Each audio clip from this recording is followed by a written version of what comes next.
Assalamualaikum warahmatullahi wabarakatuh. Perkenalkan, saya Anastasia Dinda Prameswari Akas sebagai Junior Auditor dari KAP Dr. M. Audi Prasetya dan rekan. Di sini saya akan menjelaskan mengenai hasil audit piutang usaha yang telah saya lakukan. Sebelumnya, apa sih piutang usaha itu? Jadi, piutang usaha adalah aset penting dalam bisnis berupa jumlah uang yang menjadi kewajiban pelanggan untuk membayar barang atau jasa yang telah mereka terima secara kredit. Sebagai aset lancar, piutang usaha biasanya perusahaan konversi menjadi uang tunai dalam waktu kurang dari 1 tahun, sehingga menjaga arus kas tetap stabil. Kemudian tujuan dari audit piutang usaha, yang pertama memastikan neraca mencerminkan saldo piutang secara akurat, yang kedua memeriksa keakuratan pencatatan pengembalian barang dan pengembalian dana, dan yang ketiga mengevaluasi apakah tindakan pengamanan terhadap penyalahgunaan pembayaran elektronik sudah dilakukan dengan baik. Kemudian prosedur audit piutang usaha secara teori yang ada 7.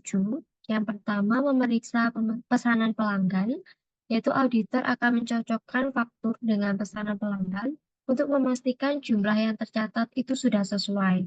Jika ada perbedaan antara keduanya, nantinya dapat menunjukkan bahwa ada kesalahan pencatatan. Kemudian yang kedua, membandingkan laporan piutang dengan buku besar. Auditor membandingkan total piutang yang tercatat dalam buku besar dengan laporan umur piutang untuk memastikan tidak ada ketidaksesuaian yang dapat mengindikasi kesalahan jurnal. Yang ketiga, mencocokkan faktur dengan catatan pengiriman. Auditor akan memverifikasi tanggal faktur dengan tanggal pengiriman barang dalam catatan pengiriman untuk memastikan transaksi dicatat pada periode akuntansi yang benar. Yang keempat, konfirmasi piutang.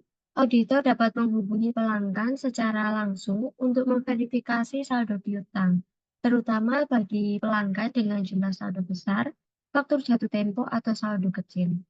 Yang kelima, meninjau penerimaan kas. Jika konfirmasi langsung tidak memungkinkan, auditor akan memeriksa bukti pembayaran, seperti salinan cek atau catatan transaksi bank untuk memastikan pembayaran telah diterima. Yang keenam, meninjau catatan kredit. Auditor akan memeriksa nota kredit untuk memastikan otorisasi yang benar dan pencatatan yang sesuai dengan periode akuntansi terkait. Dan yang ketujuh, analisis tren. Auditor menggunakan tren data untuk membandingkan piutang usaha dengan penjualan atau aset lancar perusahaan.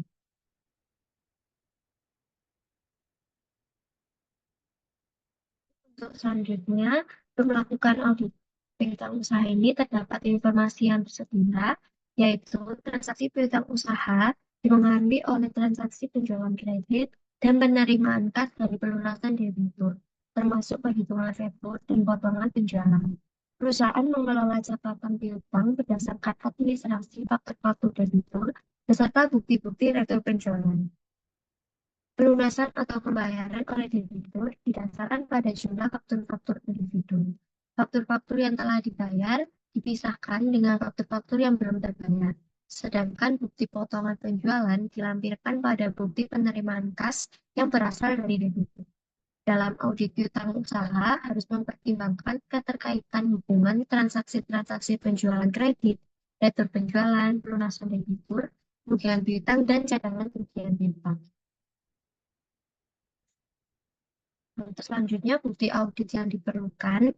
Yang pertama yaitu saldo buku besar untuk melihat saldo dari piutang usaha pada tahun 2021 dan juga tahun 2022. Kemudian yang kedua, laporan laba rugi untuk melihat retur penjualan di tahun 2022.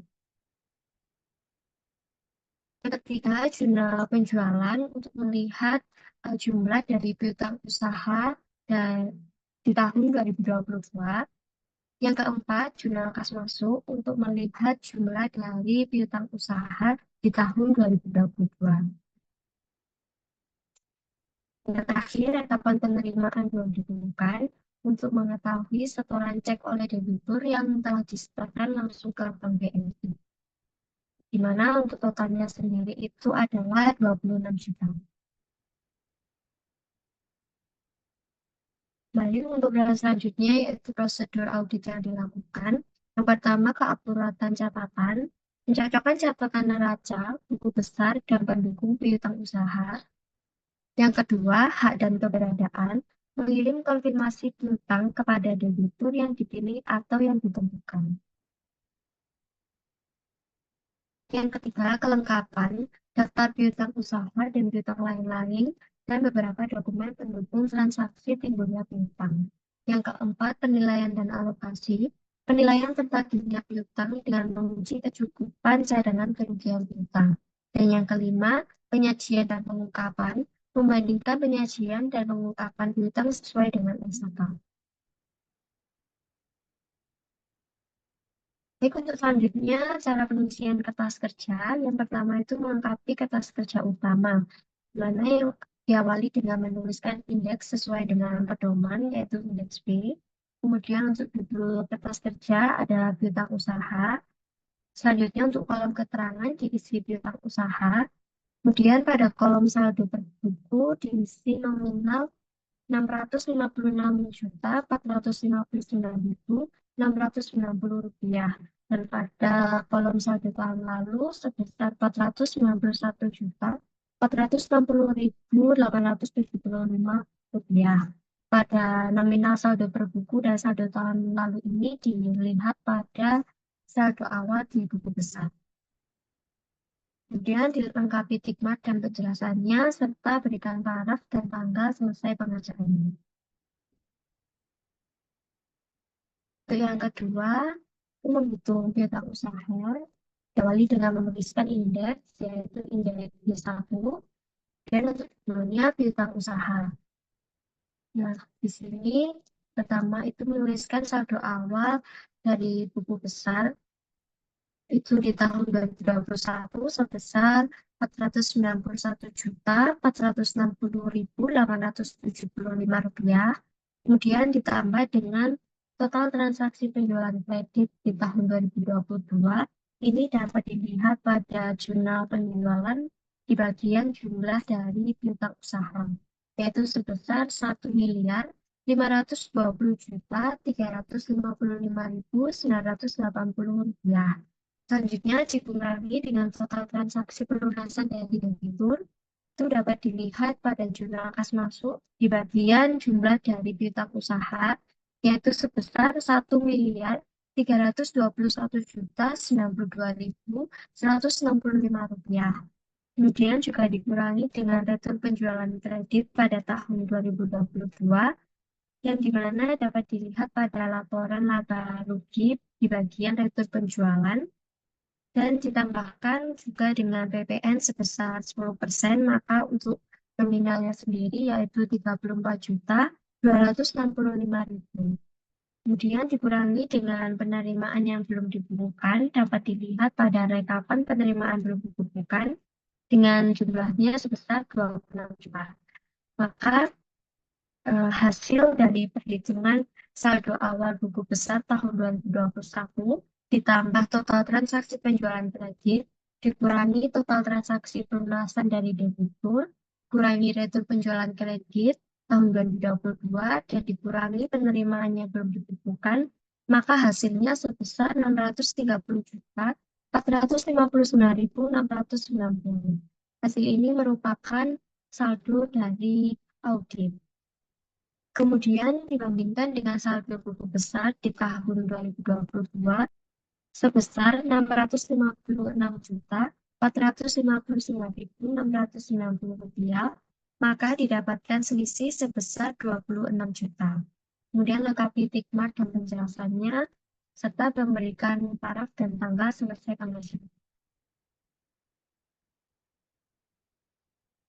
Nah, untuk yang ketiga, kita melengkapi kembali kertas kerja utamanya, di mana kolom saldo per audit diisi sebesar 630.459.690 rupiah, dan net adjustment-nya sebesar 26 juta. Ini diisi sesuai dengan yang ada di indeks B1 tadi.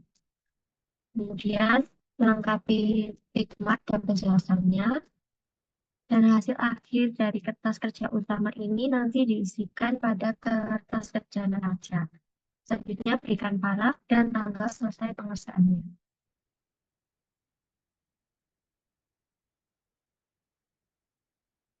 Jurnal penyesuaian dan kertas kerja neraca. Jadi terdapat selisih antara saldo beraudit dengan saldo berbuku itu sebesar 26. Maka perlu dibuat jurnal penyesuaian, yaitu Bank BNI pada piutang usaha sebesar 26 juta. Untuk debit, ini akunnya kita menggunakan Bank BNI karena pada bukti yang kita miliki, yaitu di rekapan penerimaan yang belum ditemukan, dituliskan bahwa setoran cek oleh debitur itu disetorkan langsung ke Bank BNI.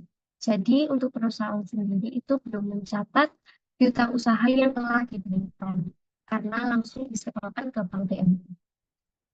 Selanjutnya kita mengisi untuk kertas kerja neraca, di mana untuk akunnya yaitu bidang usaha kotor. Kemudian untuk red kita isikan B sesuai dengan indeks kertas kerja utama yang telah kita kerjakan tadi.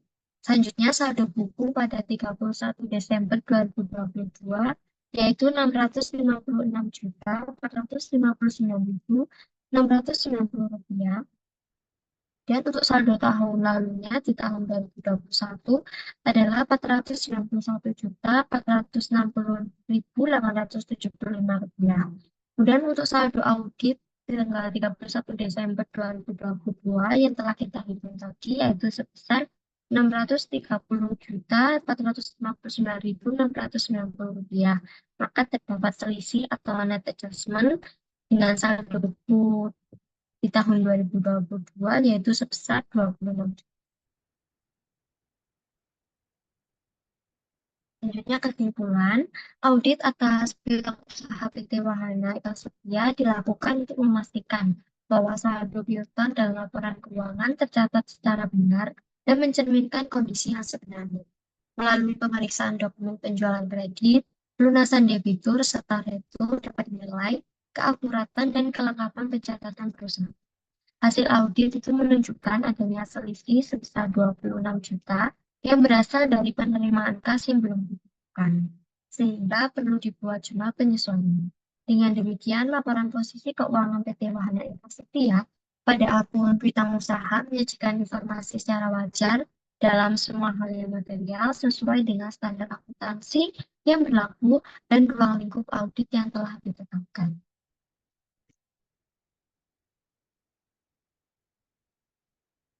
Sekian penjelasan audit piutang usaha dari saya. Terima kasih dan mohon maaf bila ada kesalahan kata.